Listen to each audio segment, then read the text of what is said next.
Y'all, it was so hilarious. And it's nice to see that it was only one individual carrying a Target bag. They could be normal. He just came walking out the blue. But guess what? There were so many people that just came out of this game, out of the basketball game, and it was only one set of gang stalkers that came over here. Do you know how refreshing? See all these people walking out. It was such a breath of fresh air to see so many people who had come from other cities that are not gang stalkers. It was such a blessing to be surrounded by a bunch of people who that all of them weren't gang stalkers. Look at that. That's wonderful. Seeing little kids play, that kind of remind me, it's like nostalgic when back when we were growing up and stuff. Oh, he probably was like, fuck, it's not really too hard too much. But yeah, he just came walking from down the street. But that's okay. I don't even feel negative. The only people that is spiritually felt bad of people walking. Cause see that guy walk with that Target bag. I don't. He just came from that direction right there. Now he walking back.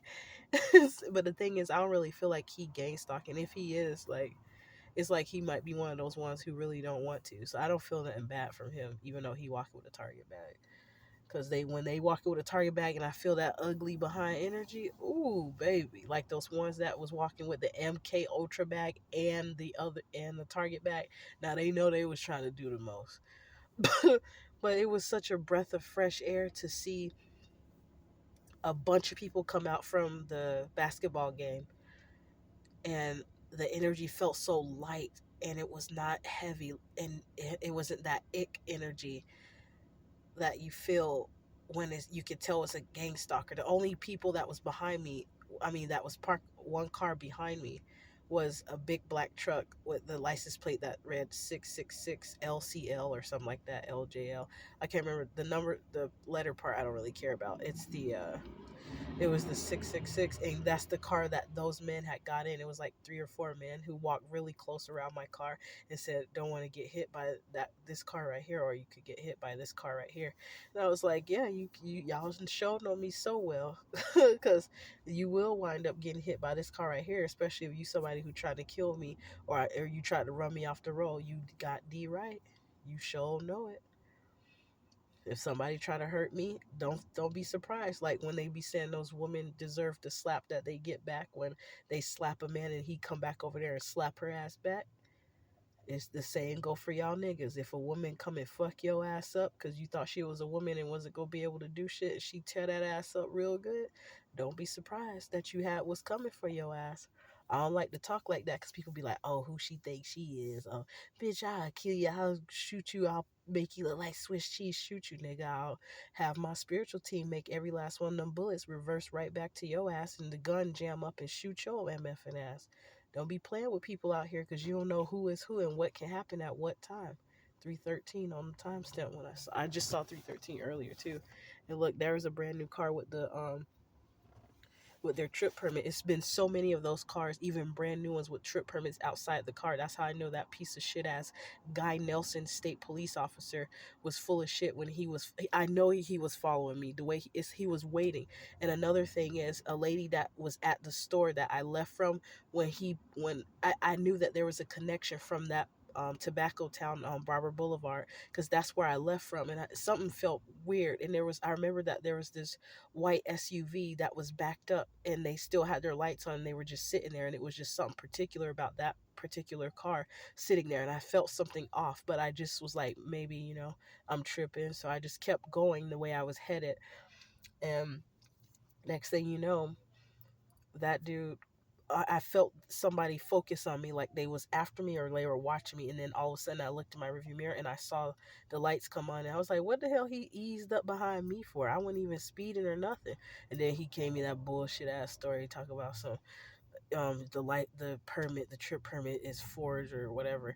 But it's not I'm not the one who forged it. I bought it from somebody who's supposed to be a used car salesman, and I know other people who do it the same thing, so it's not like that bad. But I probably had it coming to me anyways because I was supposed to register the car, but I didn't register in my name yet because I didn't want them following and harassing me because they saw on my record that I had an attempt to elude police.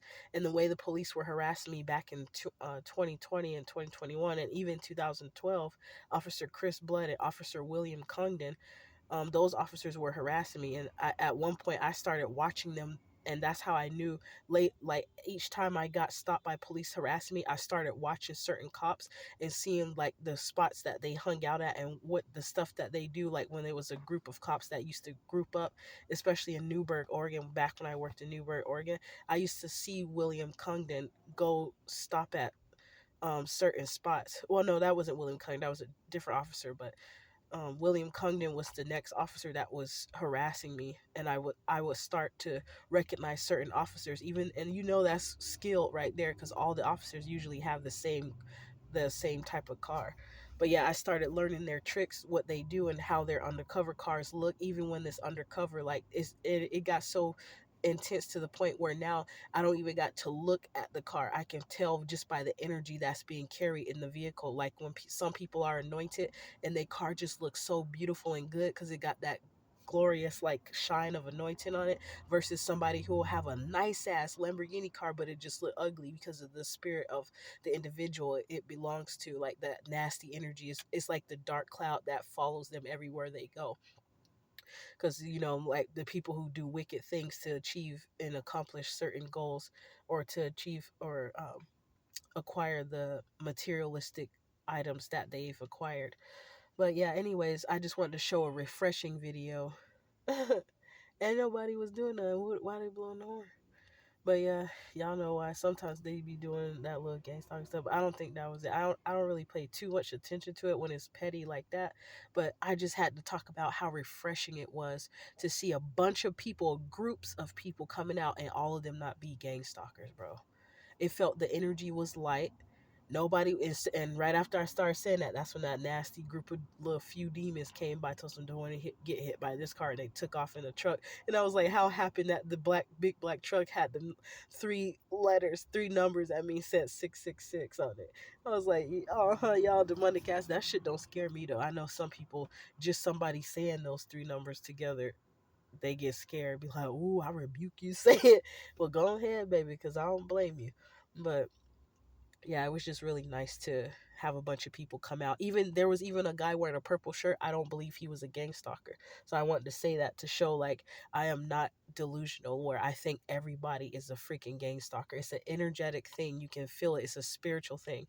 And another thing I wanted to add really quick is there's some people that have degrees and they have certain careers where they like are spiritually dead, or they don't have spiritual gifts, so they don't believe certain things. But if somebody that was spiritually gifted had their career or had their degree and had the career of, like, for instance, a therapist, they that spiritually gifted person that has discernment would be able to pick up on certain things and know certain things that's not, even if the person don't speak about it or say it, or they'll like be an intense empath where they can pick up on certain things and know about, like, know if someone's telling the truth or if they're lying, even if you don't say anything but you just know it.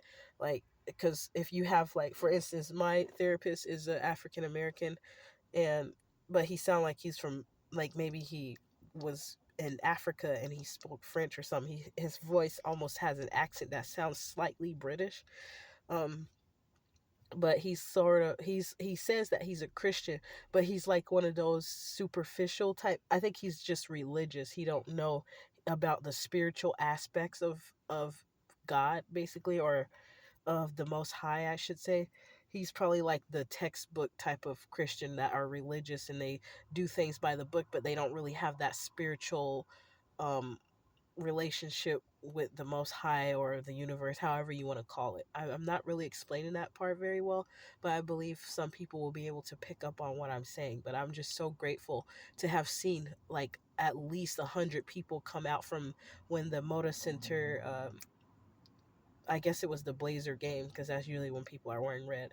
The Blazer game ended, and it wasn't so crowded out for it to be a Friday night. This game wasn't as packed as it usually be, because we be having to park way, like, parts down the street, like in other areas where we usually wouldn't have to park.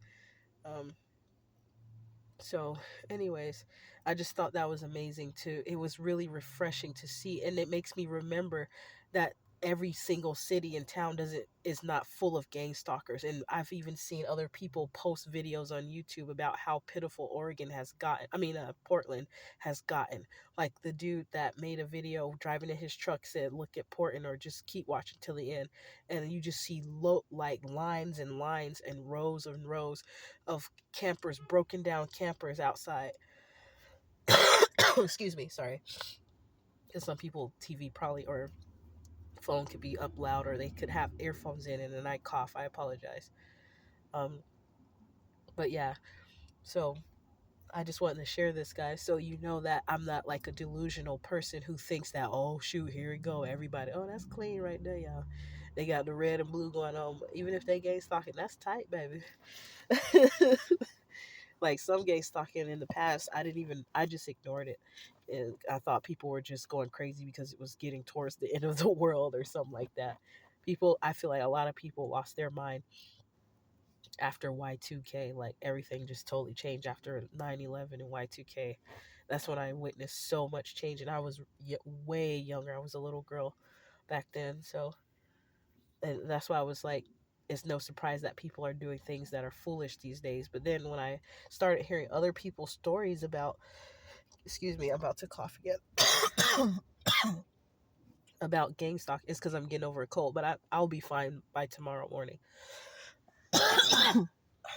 My throat's getting dry, and I drink all of my shake, so better go get some water. But I just wanted to share that with you guys, to have another refreshing video that's not showing about me like cursing up a store because I'm because I'm dissatisfied and mad as hell about the activities that and behaviors that I'm witnessing out here. But yeah, this was lovely. It was so nice to see that, and it just the energy feels so good. Even after those other few little demons tried to ease their little way in, they still ain't do nothing. They just tried to become relevant and matter. Excuse me. But yeah, that's it, guys. Hope you have a good night or a good day. Bye bye. Be safe.